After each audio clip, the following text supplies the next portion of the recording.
Olá pessoal, tudo bem? Sejam bem-vindos ao canal Elevada Matemática. Eu sou o professor Domingos e eu quero te convidar para que você acompanhe a resolução da questão de número 20 da prova para cadete bombeiro aqui do estado do Rio de Janeiro, em 2022. Essa prova, pessoal, é nada mais daquela prova que é a CFO, né? CFO que quer dizer o quê? Curso de Formação de Oficiais e para o Corpo de Bombeiros Militar do Rio de Janeiro, tá bom? Essa prova de cadete bombeiro é justamente a prova CFO, mais conhecida como CFO, né? Então vamos lá. A questão número 20 diz o seguinte: o ponto P do plano cartesiano possui coordenadas iguais e é equidistante dos pontos. Aqui nós temos as coordenadas, né? 1 e 4 e 7 e 0.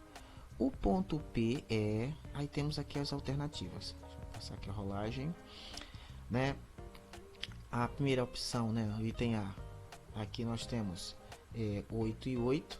Depois nós temos 9 e 9. Depois 10 e 10, né? 9 e 9 é do item B. 10 e 10 é do item C. Depois 11 e 11, que é do item D. E por último 12 e 12, ou seja, x e y, né? X e y do item E. Os outros também acompanham a mesma dinâmica, né? Sempre o primeiro elemento ele está relacionado a x e o segundo elemento está relacionado ao eixo, né? Está relacionado ao eixo de y, tá bom? Vamos ao primeiro passo.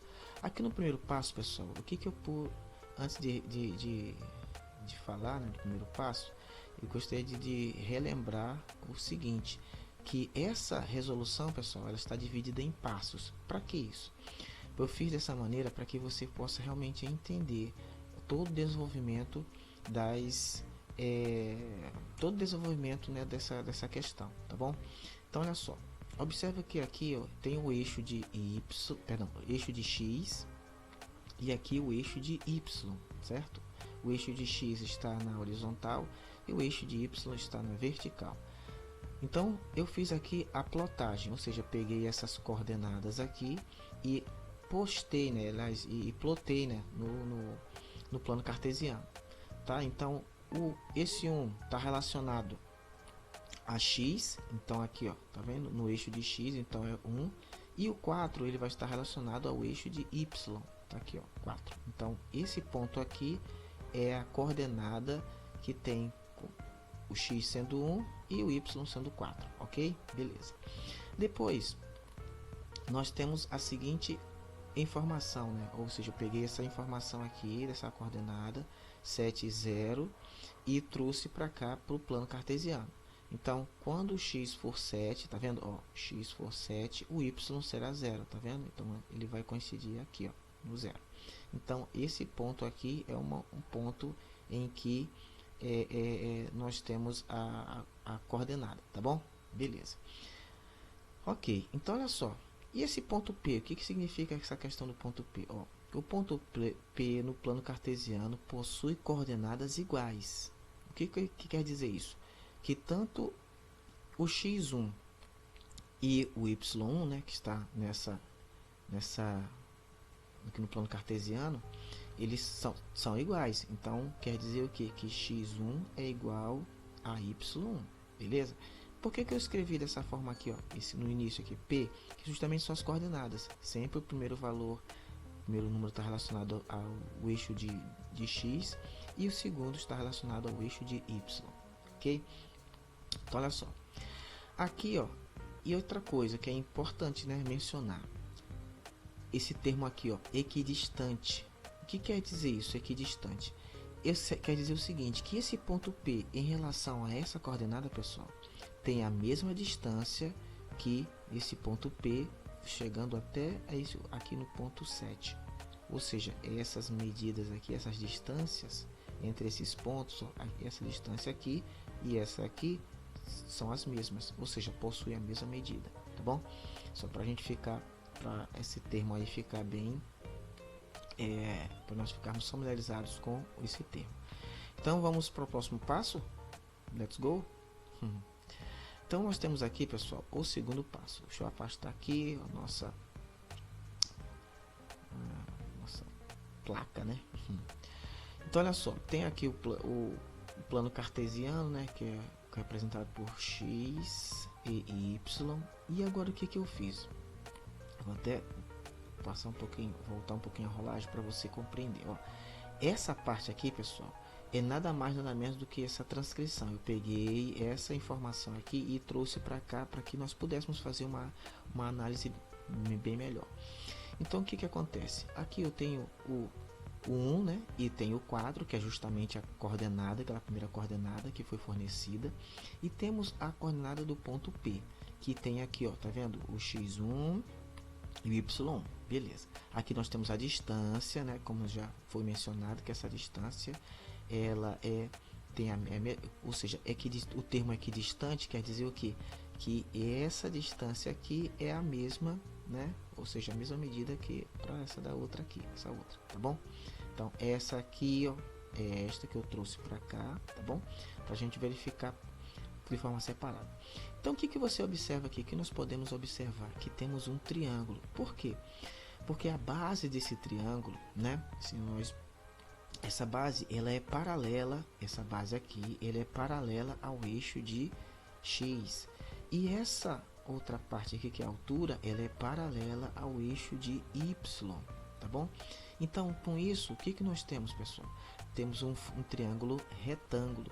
E no triângulo retângulo, nós podemos aplicar o teorema de Pitágoras. Nós vamos utilizar o teorema de Pitágoras, certo? Então, olha só.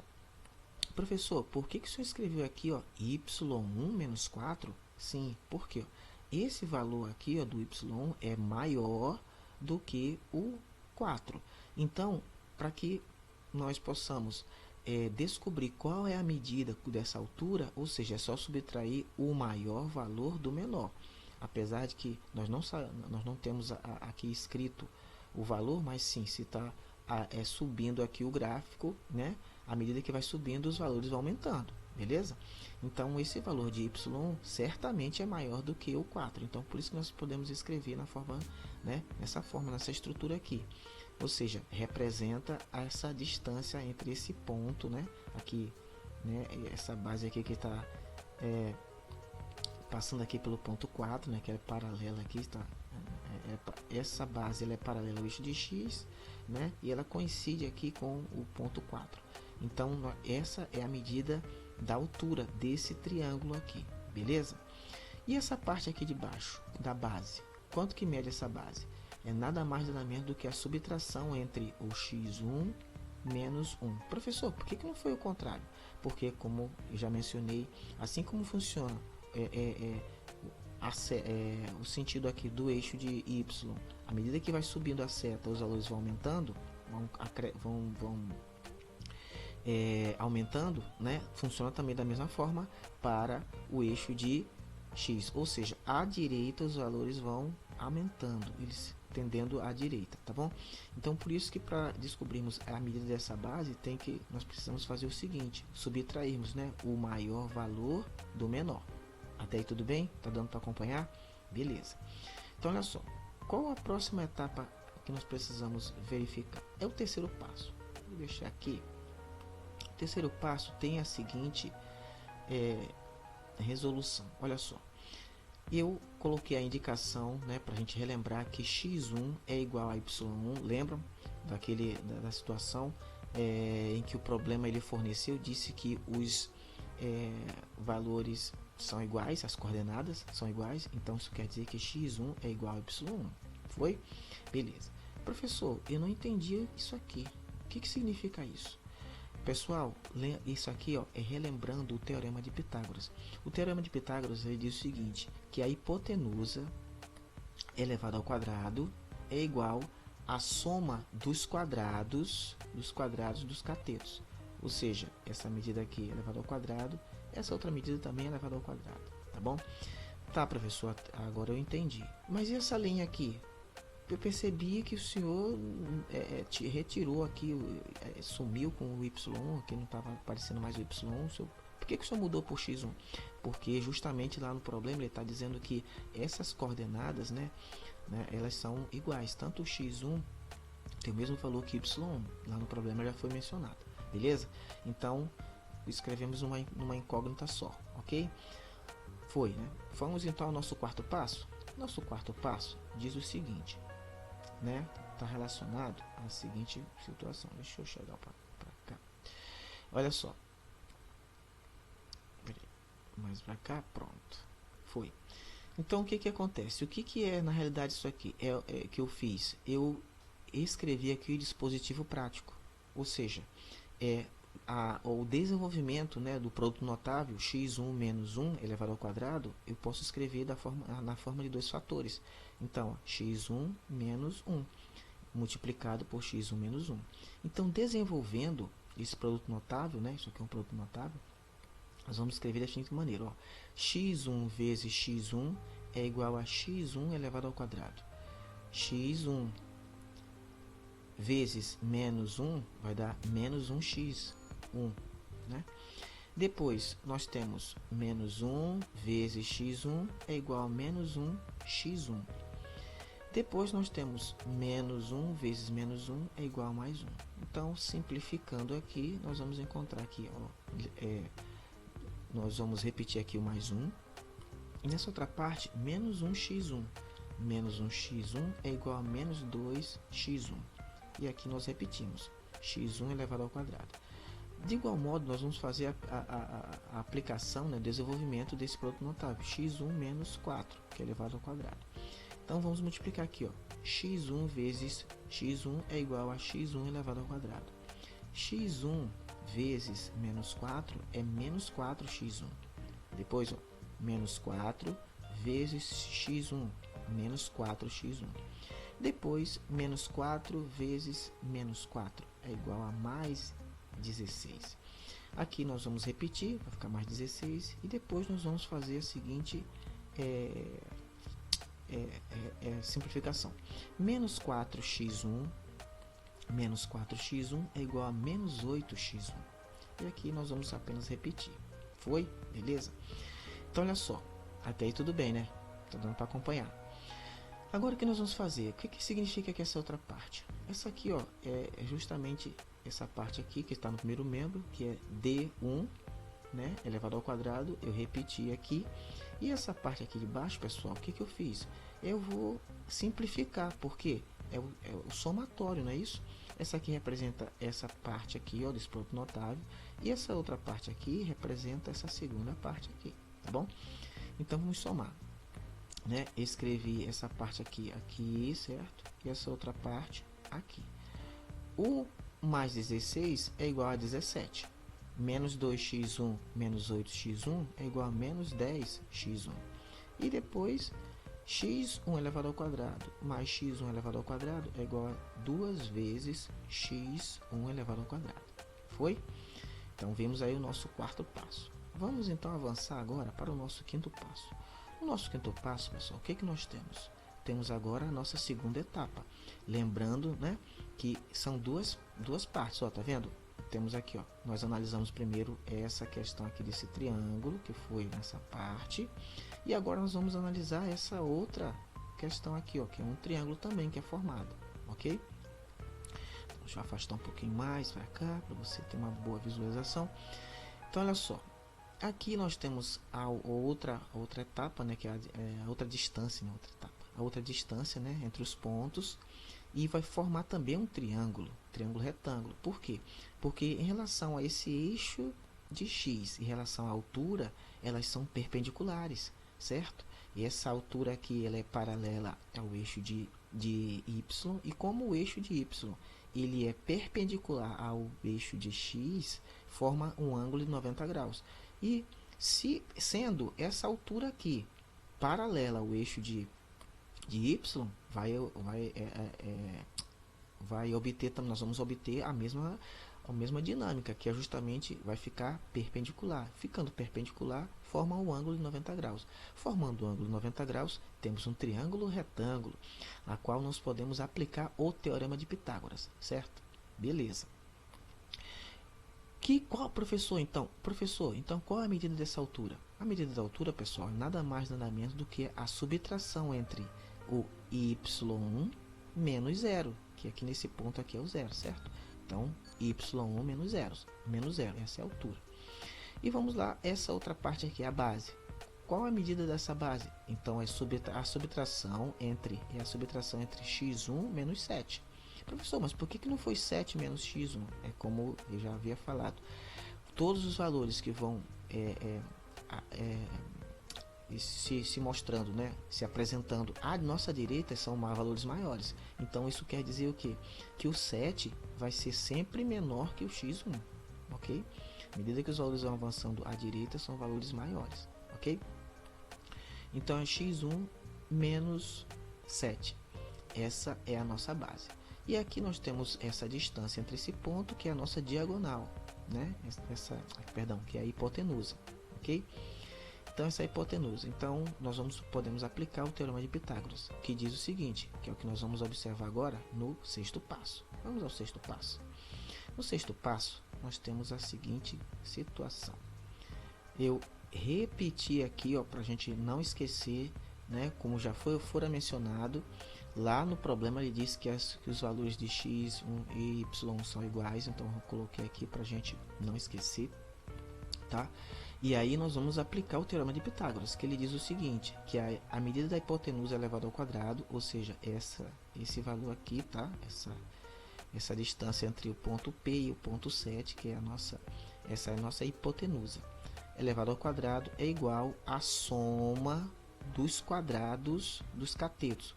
Quais são os catetos? É nada mais nada menos do que a nossa altura e a nossa base. Esses são os catetos. Então, nós vamos fazer o seguinte, x1 menos 7 elevado ao quadrado, mais y1 menos 0 elevado ao quadrado. Então, ok, isso aí na primeira linha, tudo certo. Na segunda linha, o que nós vamos fazer? Você observa que houve uma pequena mudança. No lugar do y1, nós substituímos por x1. Tá? Aqui nós repetimos, aqui também nós repetimos. Então, ficamos com essa situação.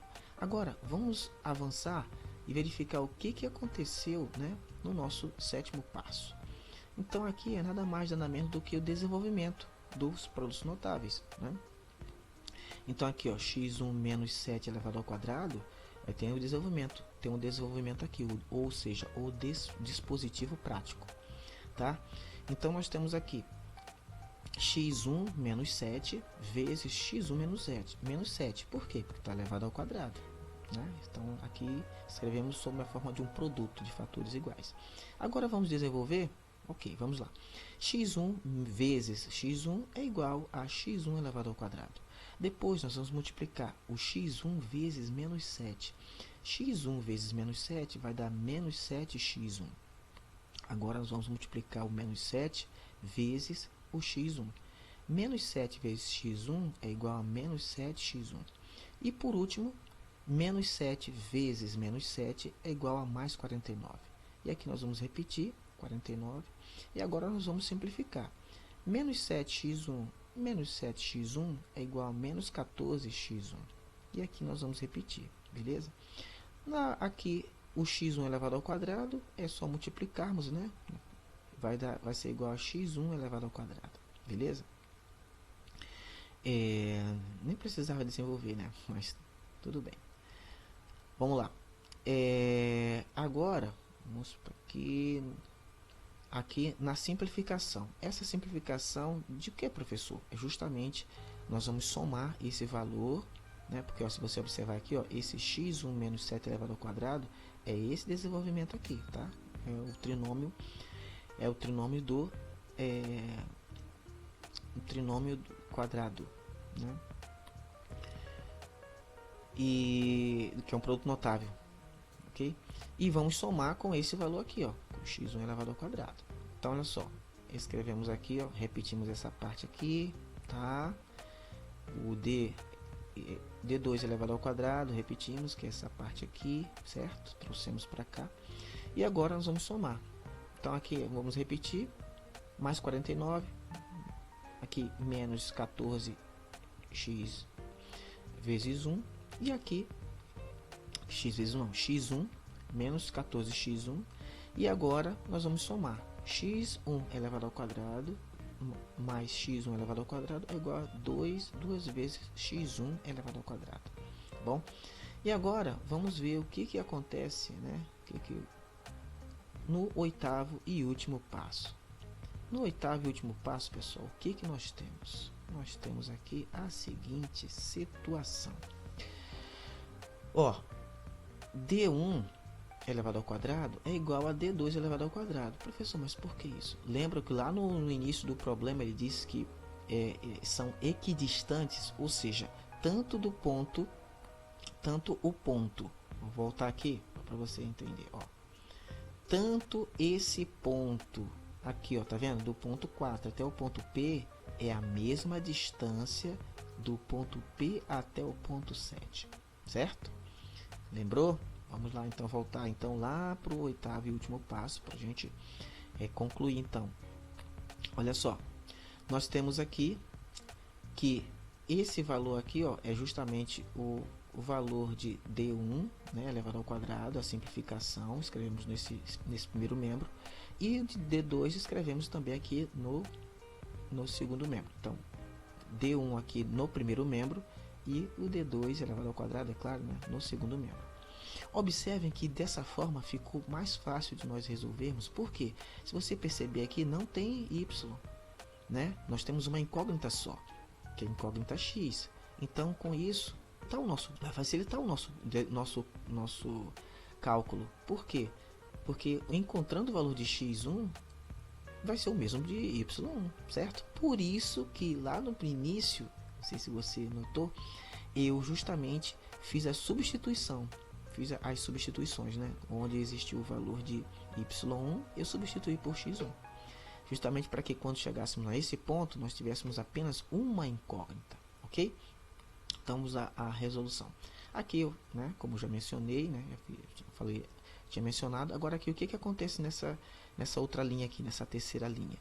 Eu justamente fiz o seguinte, eu agreguei, né, fiz a junção dos termos semelhantes. O que são os termos semelhantes? São esses valores aqui, ó, x1 elevado ao quadrado, aqui também tem x1 elevado ao quadrado. Então, esse valor aqui de 2 vezes x1 elevado ao quadrado, que fazia parte do segundo membro, eu passei para o primeiro membro.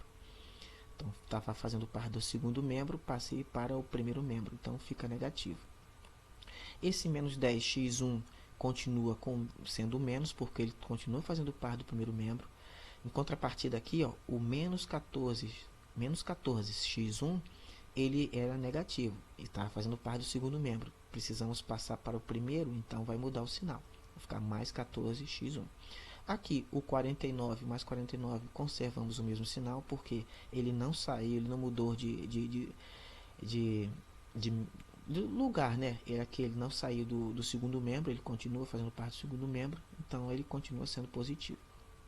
Porém, contudo, todavia, o mais 17, que fazia parte do primeiro membro e era positivo, ele vai passar para o segundo membro e vai ficar negativo, beleza? Aqui, ó, simplificando, vai ficar zero, né? Porque 2x1 elevado ao quadrado menos 2x1 elevado ao quadrado vai dar zero. E aqui, menos 10x1 mais 14x1 vai ser igual a mais 4x1. Igual, professor, de onde o senhor tirou esse 32? É o resultado dessa operação, dessa simplificação. Mais 49 menos 17 vai dar mais 32. Observe que aqui já vai ficando mais tranquilo, né? Graças a Deus, né? Então, o que nós precisamos fazer agora? Colocar em evidência o x1. Para tal, nós precisamos fazer o seguinte: dividir tanto o primeiro membro por 4 e o segundo membro também por 4. Por quê? Assim nós estamos aplicando o princípio multiplicativo, né? Ou seja, que é para que possamos manter o equilíbrio entre na equação. Então, 4 dividido por 4 vai dar 1. 1 vezes x1 vai dar x1. E 32 dividido por 4 é igual a 8. Beleza? Então, com isso, nós chegamos à nossa conclusão, né? Aqui é mais um lembrete, né? Que a coordenada x1 e y elas são iguais, porque lá no problema ele estava falando, já mencionou que eles são iguais, que elas são iguais. Então, x1 é igual a y. Assim como nós encontramos o x1 sendo 8, o y1 também será 8, beleza? Então, temos aqui a nossa coordenada com o ponto 8, né? ponto P tem a coordenada 8 e 8, ou seja, x é 8 e y também é 8. A resposta é a letra A, beleza? Então, ficamos aqui com a nossa resolução. Espero que você tenha compreendido, tenha entendido. E se você gostou, apoie o canal deixando o seu like, inscrevendo-se, né, no canal, acionando o sino, né, para as notificações, né, e compartilhando esse material, né, esse vídeo com outras pessoas, para que outras pessoas também venham ter essa oportunidade, assim como você está tendo, né? E que com certeza esse conteúdo foi relevante se você acompanhou até agora, porque fez diferença, está fazendo diferença para você. Então, para que outras pessoas também possam compartilhar esse conhecimento, tá bom? E outra coisa, não deixe de colocar, né, seus comentários, não deixe de deixar seus comentários, para que a gente tenha um feedback, né, saber como é que está sendo, professor, tá bom, não tá, ok? Então eu conto com a sua participação. No mais é só, e vejo você no próximo vídeo. Tchau!